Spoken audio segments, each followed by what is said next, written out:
Là, actuellement, ce que fait l'État, c'est prolonger la maltraitance des parents, en fait. L'État prend le relais au niveau de la maltraitance.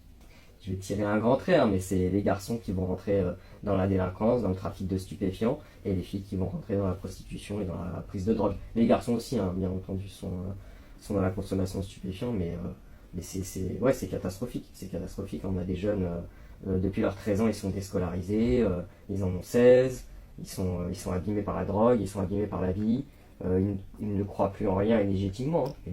Demande à n'importe quel foyer qui accueille des adolescentes, les proxénètes viennent les chercher en bas du pavillon.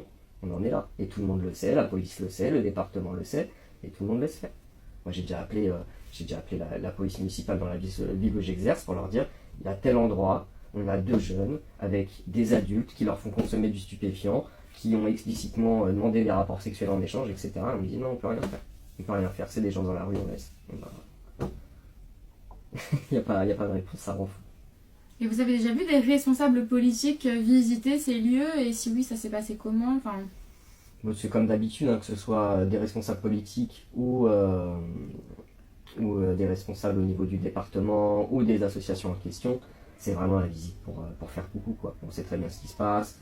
Avant qu'ils arrivent, on met un petit coup de peinture. Là, on vous autorise alors, hein, quand on demandait des meubles, des choses pour quand même embellir l'environnement, on nous dit non, mais bizarrement, quand les grands ponts passent une semaine avant, là, on nous accorde tout, on nous dit oui, quoi. Donc c'est juste histoire c'est faire semblant, en fait, de contrôler, de surveiller, alors que pas du tout, quoi. C'est une tristesse infinie parce que ils ont pas ou peu de perspectives d'avenir.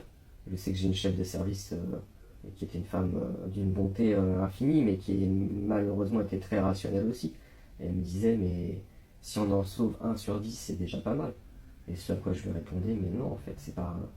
Là, on parle pas d'un boulon sur 10 à l'usine qui est mal usiné, en fait. Là, on parle d'êtres humains, de nos enfants, en fait. C'est les enfants de la République.